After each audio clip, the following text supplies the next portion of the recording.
Thank you for tuning in to AIM News. This morning we are going to be discussing the controversial topic on whether or not violent video games have a negative effect on the development of adolescents. It is quite clear that there have been drastic advancements in today's technology. Therefore, the younger generations are being raised with the internet at their fingertips, which also means that the new generations have access to particular video games that may not be age appropriate. This being said, violent video games could conflict with the development of young children. I'm going to pass it along to Austin, who's going to go into further depth about particular video games that display violent action. Hi, my name is Austin Roleau, and I am with the video game presentation about the violence. And a lot of gamers, kids, they spend about 13 hours a week playing video games. And it can cause a lot of people to be antisocial, more obese, and get a little more upset easily. For instance, Grand Theft Auto. Grand Theft Auto is a game where there's a group of guys, you play missions, you do things called heists, you do things that cause you to steal money in order to get a big paycheck, or you have to kill this person to get paid. Now, as a younger kid, or a younger kid who would play that game, I think it would mentor their mind, or change their mind in a way, to think that that's okay. Okay, let me go shoot this person, I'll get some money, and that's the way I'll make money. Or it's okay to steal from the store because that's what they do in Grand Theft Auto, so why can't I? And I think it would cause sort of an aggression, because in Grand Theft Auto you can also hit people, kill them, run them over with cars, you can do whatever. Throw grenades if you wanted. You can go to the store and buy guns, and it'd be okay to shoot up whatever place you wanted to, because certain things, as in oh, in GTA they did this. Grand Theft Auto, you can also call it GTA. So he would just be oh, they blew up a truck like that to get more money, as he was talking about the big armored trucks that go to the bank and get the money. In Grand Theft Auto, you could blow them up and get a lot of money. So I could kind of see where he was talking about it, but he would say man, I really want to do that. And I was talking to him, I'm like, Keith, that's my cousin's name. I was like, why would you want to do that?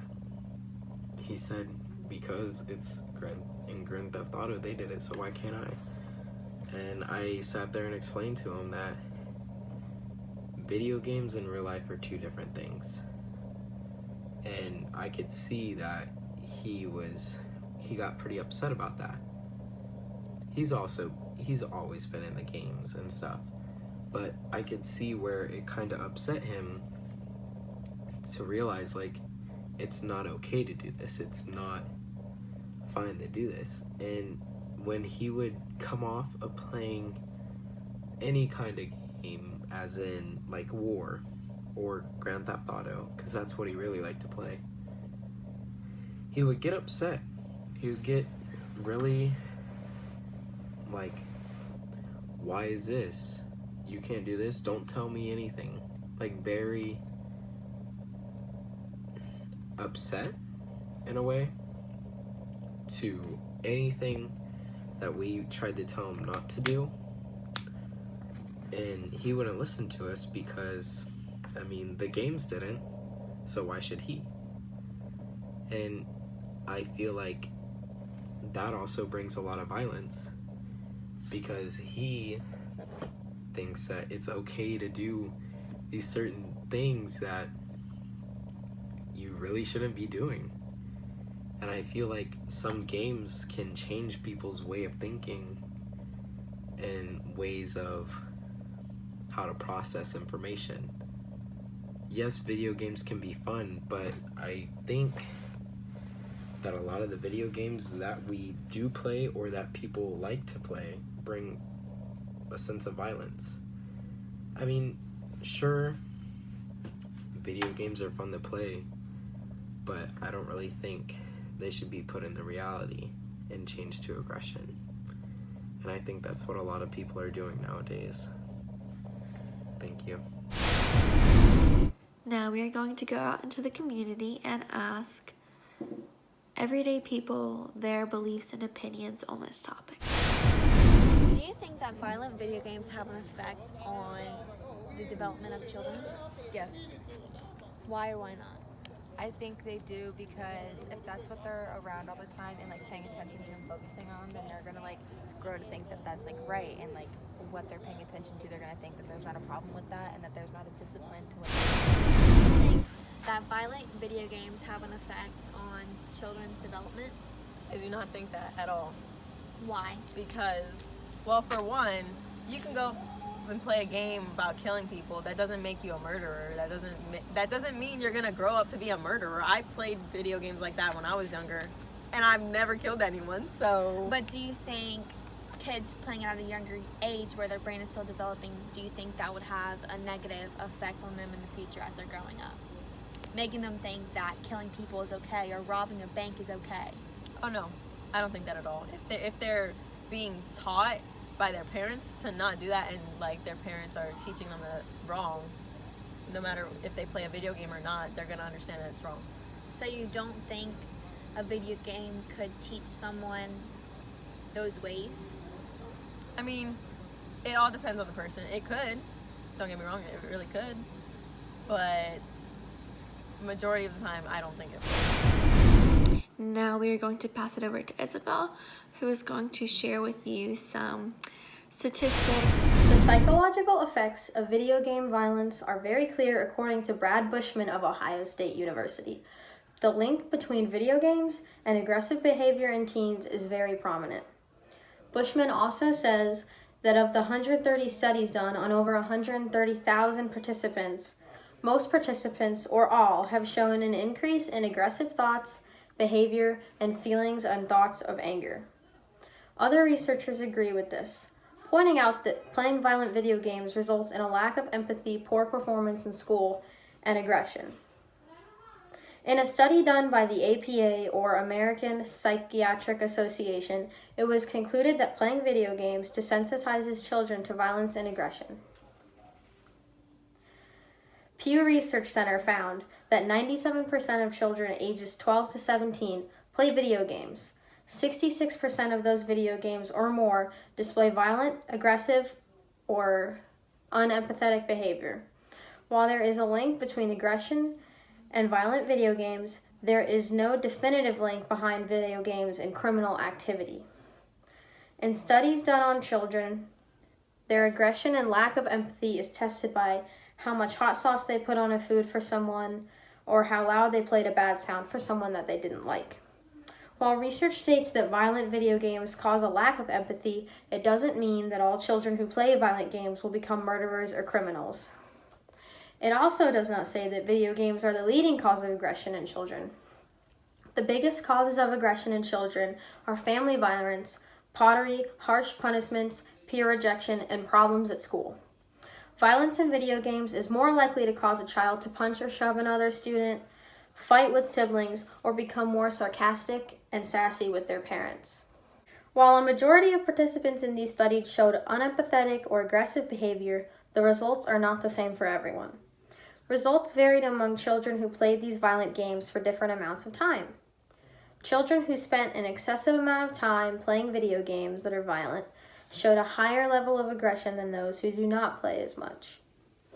Also, children who exhibited previous levels of violence or who have more assertive personalities were affected more by violence in video games than more mellow or calm individuals. In individuals who exhibit aggressive behaviors from playing video games, it was shown that they do not have much of a reaction when exposed to real-life violence.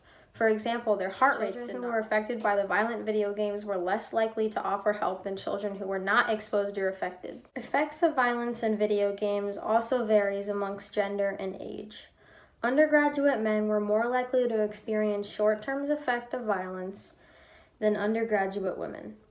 Young children and adolescents were affected more by violent video games if they scored high on the personality trait neuroticism and low on the personality traits agreeableness and consciousness.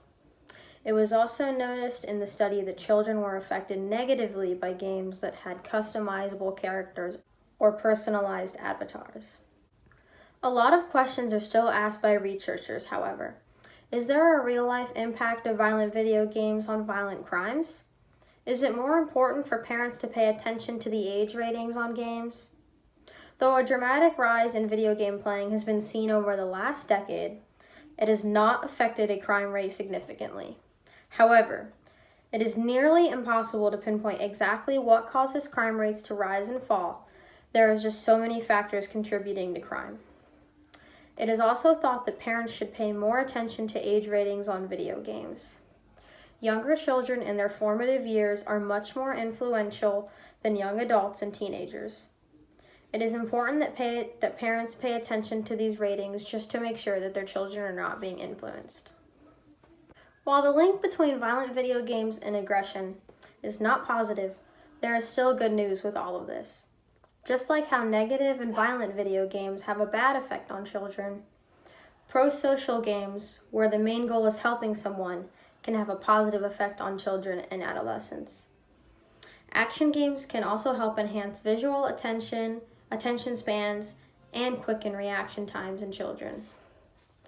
The link between violent social media and children has been concluded to cause even more aggression and a lack of empathy than those children who played violent video games. The evidence is still heavily debated, but research and science has proven that violent video games definitely do affect children to some degree. Thank you for tuning in to today's episode of AIM News. We will see you next time.